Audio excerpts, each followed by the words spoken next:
सो hey guys, ये video उनके लिए है। अगर आप रेलवे में नौकरी करना चाहते हो, रेलवे की तैयारी करना चाहते हो, तो आज मैं आपको एक ऐसा तरीका बताने वाला हूँ कि सिर्फ और सिर्फ 3 महीने की प्रिपरेशन और आपकी रेलवे में नौकरी पक्की।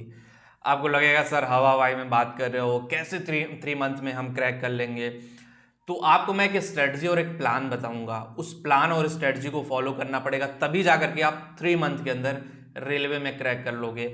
और ये जॉब जो है, चाहे वो रेलवे एलपी का हो, ग्रुप डी का हो, जूनियर इंजीनियर का हो या ऑफिसर पोस्ट पे हो, सब पे अप्लाई कर होता है।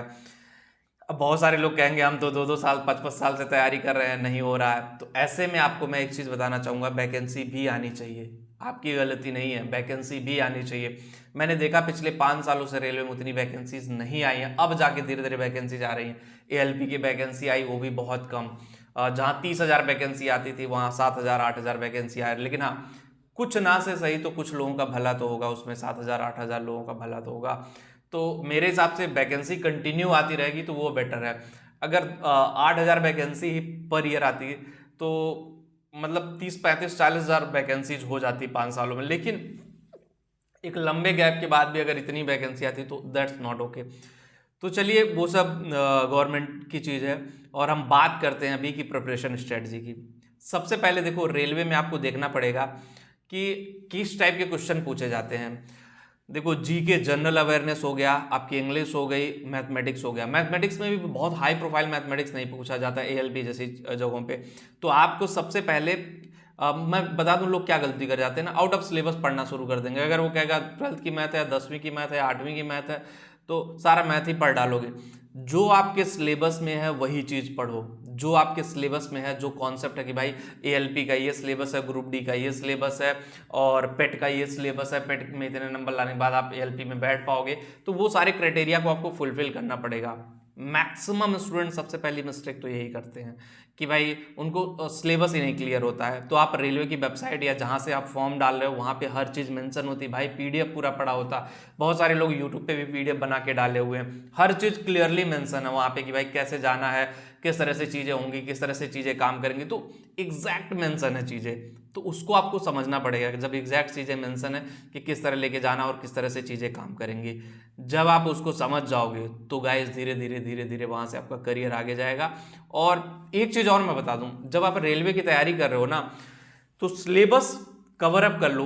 1.5 मंथ में कहूँगा, आप सिलेबस जितनी जल्दी कवर अप कर लो उतना बेटर रहेगा। सिलेबस करने के बाद प्रैक्टिस सेट, जितना प्रैक्टिस सेट दे सकते हो, चाहे आप घर का प्रैक्टिस सेट दे दो, चाहे बाहर का प्रैक्टिस सेट दे दो, चाहे खरीद लाओ 10 साल 15 साल का, उसको अनसॉल्व बैठ करके सॉल्व करो। अनसॉल्व होना चाहिए, सॉल्व नहीं। सॉल्व करोगे तो वहाँ फंस जाओगे, वहाँ आपका करियर आगे नहीं जा पाएगा, वहाँ आपके लिए चीज़ें उस लेवल पे काम नहीं कर पाएगी। तो सॉल्व करने की ज़रूरत नहीं है, आपको सॉल्व करने की ज़रूरत है। जब आप सॉल्व करोगे तो फिर चीज़ें निकल के बेटर वे में आएंगी और वहाँ से आपका करियर धीरे धीरे आगे जाएगा।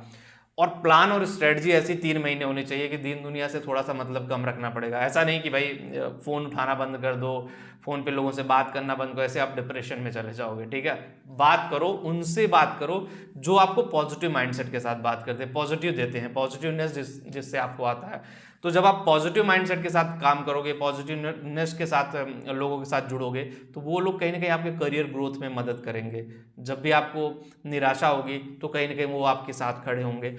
ये एक मॉरल सपोर्ट होता है, मॉरल सपोर्ट भी बहुत ज़रूरी है। मैं देखता हूँ कि बहुत सारे स्टूडेंट बहुत अच्छी तैयारी करते हैं, इतनी अच्छी तैयारी कि उनके सामने पेपर रख दो तो पेपर पूरा सॉल्व कर ले जाएंगे, लेकिन लास्ट मोमेंट पे वो फिसड्डी साबित हो जाते हैं, स्लिप कर जाते हैं। उनको खुद नहीं समझ में आता वो कहाँ गए, किस लेवल पे गए, किस तरह से चीज़ें गई।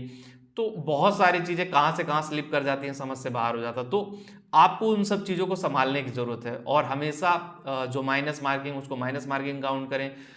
जो प्रॉपर रेलवे का पैटर्न है उस पैटर्न पे आप अनसॉल्व पेपर को सॉल्व करो, तो वहाँ से कॉन्फिडेंस लेवल बिल्डअप होगा। जब आप स्कोर करोगे तो आपके अंदर खुद ही कॉन्फिडेंस बिल्डअप होगा। जो टॉपर होता है ना, वो भी होपलेस होता है एग्जाम के टाइम में कि मैं क्या कर पाऊंगा, क्या कर पाऊंगा, क्या नहीं कर पाऊंगा। और जो नहीं टॉपर होता है वो तो होपलेस होता ही होता है। ठीक है, तो आप टेंशन मत लो, रिलैक्स होके जब पेपर हो उस रात आराम से सो, कम से कम 6-7 घंटे की नींद लो अच्छे से, पेपर जहाँ देने जा रहे हो एक दिन पहले पहुँच जाओ तो बेटर रहेगा, क्योंकि आप जान रहे हो ट्रेन में और जगहों पे बस में धक्का मुक्की बहुत चलता है, तो आपको उस हिसाब से जाना पड़ेगा। पर चला कल आपका पेपर और आज आप जा रहे हो, पूरी रात सोए नहीं, तो वो 3 महीने का प्रिपरेशन बेकार है, कुछ नहीं कर पाओगे।